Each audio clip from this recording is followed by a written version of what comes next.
Hello दोस्तों, आज हम गुर्जर परतियार हैं उनके बारे में पढ़ेंगे। इनका जो शासनकाल मुख्यतः 6वीं शताब्दी से लेकर 11वीं शताब्दी तक रहा। इनके शासनकाल में इन्होंने अरबों से जो उत्तर भारत की वो रक्षा की थी। ठीक है, 6वीं से लेकर 11वीं शताब्दी तक।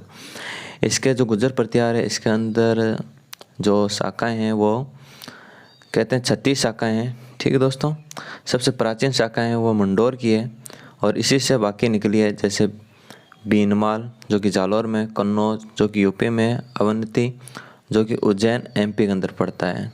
ठीक है, तो मंडोर सबसे प्राचीन शाखा, ये सवाल पूछा हुआ है। और यहाँ जो भीनमाल है, यहाँ पे एक चीनी यात्री आया था ह्वेनसांग, जिसने इसे पीलो बोलो कहा था, ह्वेनसांग भीनमाल को। ठीक है, जिस क्षेत्र में ये जो गुर्जर परतियार रहते थे उस क्षेत्र को गुजरात्रा कहा जाता था। तो ये कई बार पूछा हुआ है, गुजरात्रा में कौन सा राजवंश रहता था, तो गुर्जर परतियार।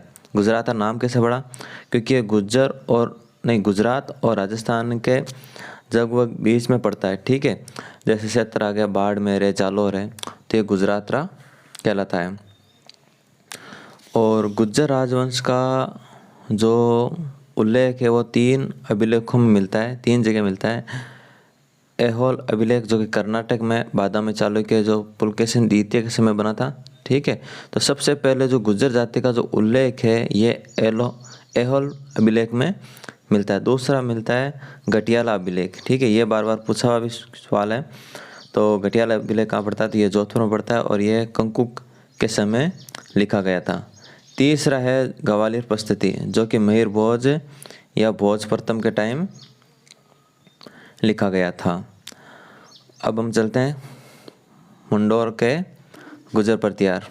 ठीक है, इससे पहले एक चीज़ ये देख लेते हैं, मुर्नो नैन्सी ने गुर्जर परतियारों की 26 शाखाओं का वर्णन किया है। ठीक है, मंडोर के गुर्जर परतियार।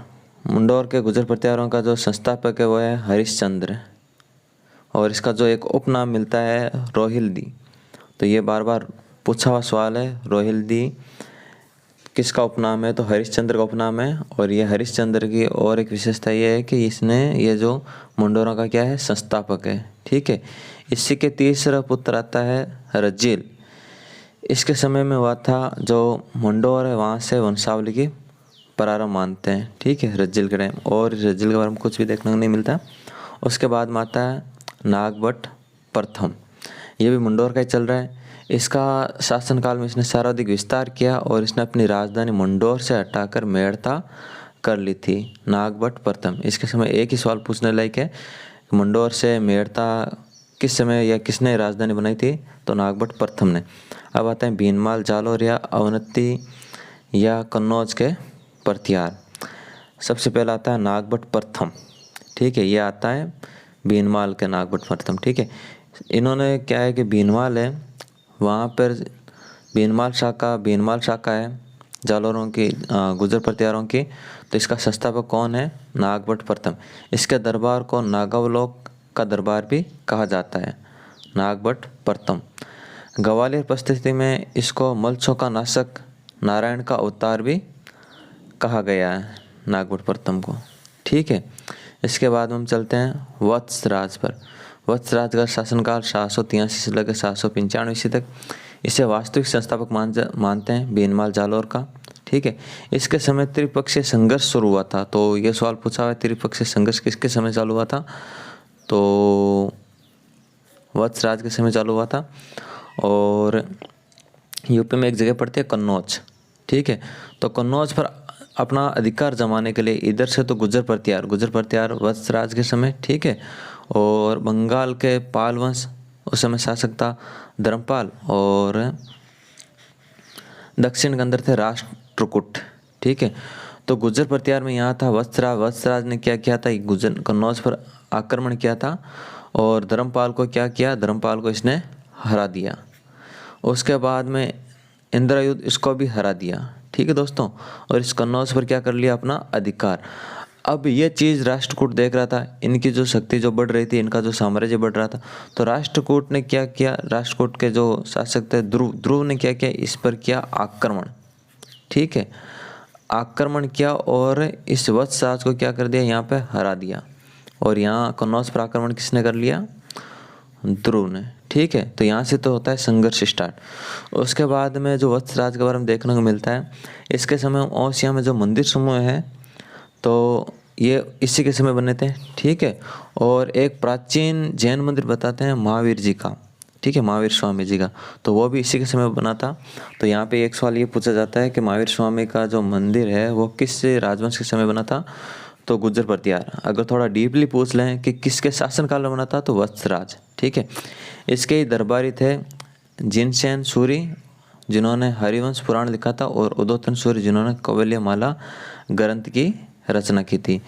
ये मोस्ट दोस्तों पूछे हुए क्वेश्चन है, उदयतन सूर्य ने किस ग्रंथ की रचना की, कौवल्यमाला। तो किसके समक्ष या किसके शासनकाल में की, तो वत्सराज गुर्जर प्रतिहार के। ठीक है दोस्तों, अगला आता है नागभट्ट द्वितीय। इसके समय में राष्ट्रकूट जो जिन्होंने कन्नौज पर अधिकार कर लिया था, वहाँ पर क्या चल रही थी, घरेलू समस्या में वो फंस गए थे, वहाँ घरेलू समस्या चल रही थी। नागभट्ट द्वितीय ने क्या देखा, इस चीज़ को इसने इसका फ़ायदा उठाया और कन्नौज पर इसने क्या कर लिया, अधिकार करके कन्नौज को क्या बना लिया अपनी राजधानी। और यहीं पर कन्नौज शाखा का आरंभ होता है। जो गुर्जर प्रतिहारों की जो 36 शाखाएं बता रखी है, तो इस प्रकार आप देख लो, भीनमाल में शाखा आई थी, अब कन्नौज में भी इनकी एक शाखा चली गई। ठीक है, तो कन्नौज में इनकी शाखा का आरंभ हुआ। इस विजय के उपलक्ष्य में या इस विजय की उपलब्धि के अंदर क्या किया, जो नागभट्ट द्वितीय इसने एक मतलब उपाधियां धारण की, परम भंडारक, महाराजाधिराज, परमेश्वर। तो ये 3 उपाधियां नागभट्ट द्वितीय ने जो धारण की थी, और ये बार बार पूछा हुआ सवाल है। ठीक है, परम भंडारक की उपाधि किसने धारण की, या राजाधिराज की धारण किसने की, परमेश्वर की उपाधि धारण किसने की, तो नागभट्ट द्वितीय ने ये उपाधियां धारण की थी।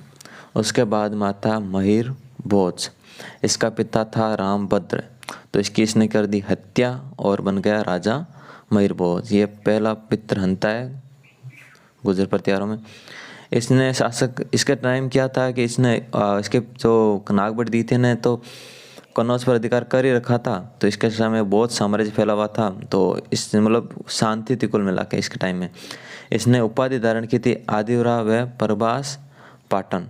इसके समय में एक अरबी यात्री सुलेमान आया था, तो इसके समय के 2 ही सवाल पूछने लायक है, एक तो इसकी उपाधि, दूसरा अरबी यात्री सुलेमान। इसने भारत का सबसे शक्तिशाली शासक बताया था महिर भोज को। ठीक है, और इस्लाम का शत्रु भी बताया था, क्योंकि उधर से इस्लाम आ रहे थे और गुर्जर प्रतिहार क्या उत्तर पश्चिम की ओर से रक्षा कर रहे थे। हमने पहले पढ़ा था 6वीं शताब्दी से लेकर 11वीं शताब्दी तक इन्होंने रक्षा की थी। ठीक है, अब चलते हैं महेंद्रपाल के एक ही सवाल आता है। इसका दरबारी था राजशेखर, और इसका जो ग्रंथ है वह है कपूर मंजरी और काव्य मीमांसा। ये कपूर मंजरी की रचना इसने अपनी पत्नी के कहने पे की थी, और काव्य मीमांसा। ठीक है, तो ये सवाल भी पूछने के लायक है, इसमें दिख नहीं रहा है क्या। ठीक है, कपूर मंजरी और काव्य मीमांसा। अब इस प्रकार धीरे धीरे इनका पतन भी शुरू हुआ, और यहाँ आते आते राजपाल नाम का एक गुर्जर प्रतिहार वंश का शासक बना था। ठीक है, तो उस समय एक तो जो राष्ट्रकूट थे ये तो आक्रमण कर ही रहे थे इस तरफ।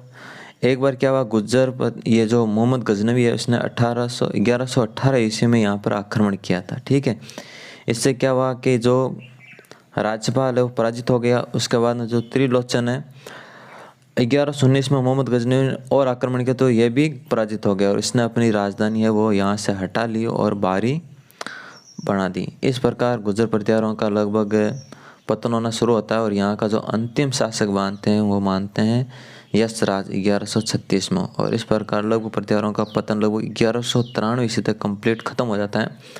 ठीक है दोस्तों, ये थे गुर्जर प्रतिहार जो कि मैंने 10 मिनट में कंप्लीट करवा दिए। धन्यवाद।